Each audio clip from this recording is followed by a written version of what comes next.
Now this is my game against Iranian player Kasimdzhanov-Ghaem from the World Championship 2004.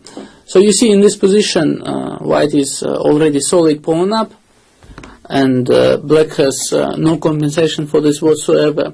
But still it is not so easy to realize advantage of this kind, and certainly this is a very important thing to learn, especially if one is studying the endgame strategy, how to go about when you are a pawn up.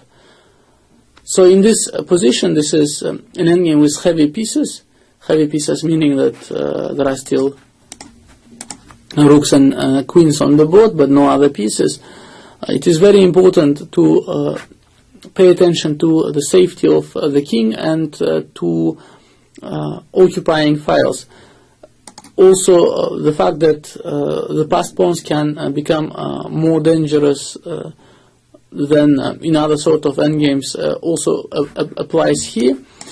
After like b4, c5, white could try to organize a passed pawn, but in fact, in a position like this where you are a pawn up, you occupy the central file, you have central square on d5, it is more technical, in fact easier, simpler to win if you proceed differently, if you proceed by creating solid pressure in the center, not allowing any counterplay, and then very often the game basically is decided almost on its own accord.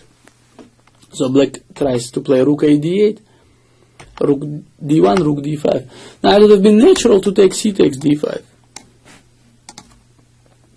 And this would also have been good. It would have created the passed pawn, which probably would have been very strong. But in fact, after queen d6, rook d8, it would not be so easy to move it.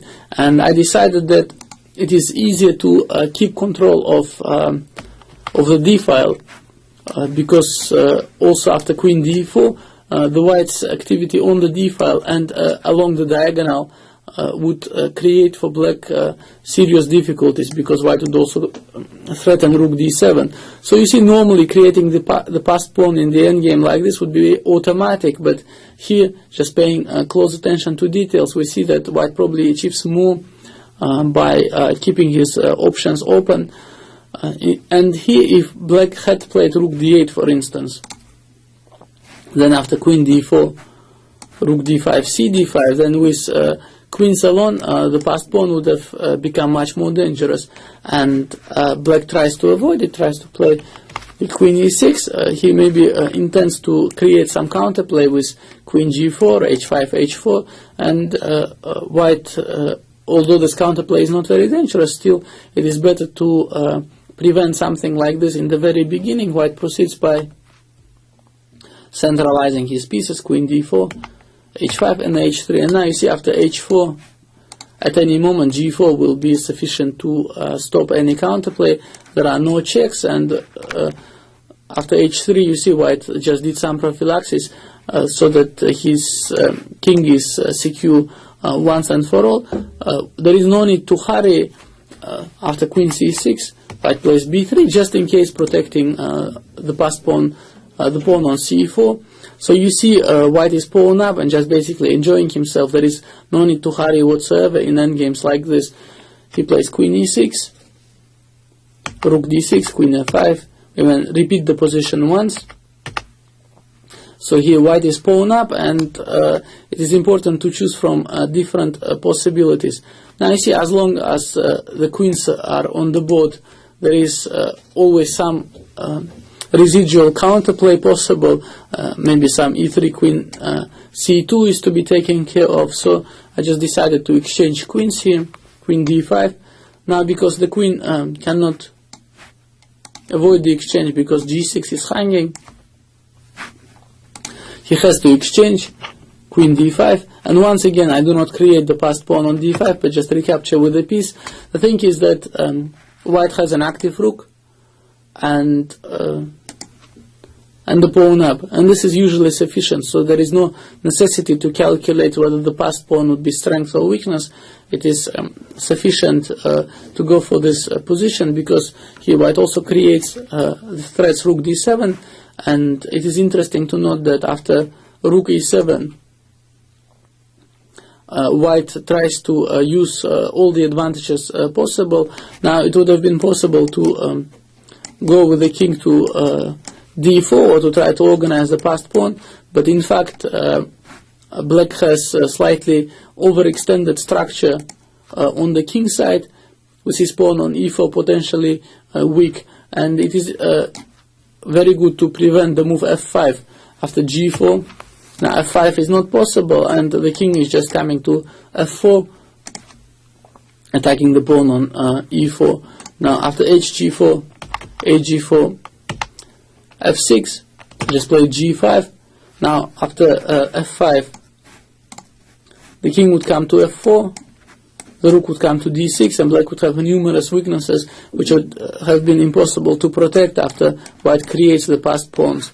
So he still tries king f7, gf, king f6, king g3, and now you see white is pawn up, he is activating the king, and black has additional pawn weaknesses, so white is just winning. So rook e6, king f4, e3, and now white is in perfect control. The rook is very active on d5, the king is active on f4, so it is not even necessary to evaluate the position after f takes e3.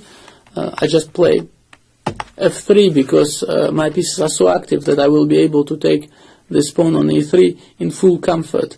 So you see, if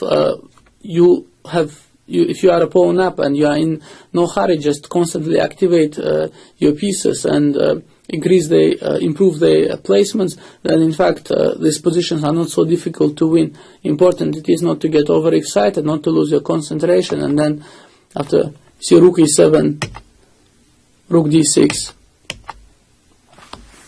and now rook e4 is threatened, king f6, rook e4, white is just winning the second pawn, as I promised you, very comfortably. And after rook d7, king e3, black is two pawns down, could also have resigned here, but in fact just proceeded rook d1, and after several moves, rook d4, rook a1, white could also have played rook d2 to protect a2, but in fact the simplest is to play c5. And now after b takes c5, rook a4, white is completely winning. Black still tries rook a2, but also here two pawns down, and white continues king f3, e4, rook b6 and b4, king g4, king g5. So you see just no counterplay, two pawns down, black resigned. Now returning to the very beginning of this endgame, I would like you to pay attention to the fact that if you are better, if you are almost winning, it is not always necessary in an endgame to force the matters immediately. You first improve the position of your pieces, do not hurry creating any passed pawns, take care of your opponent's counterplay, and only after this you proceed with your plan, because often your opponent would also try to create some counterplay and would in fact thus make your task very often easier.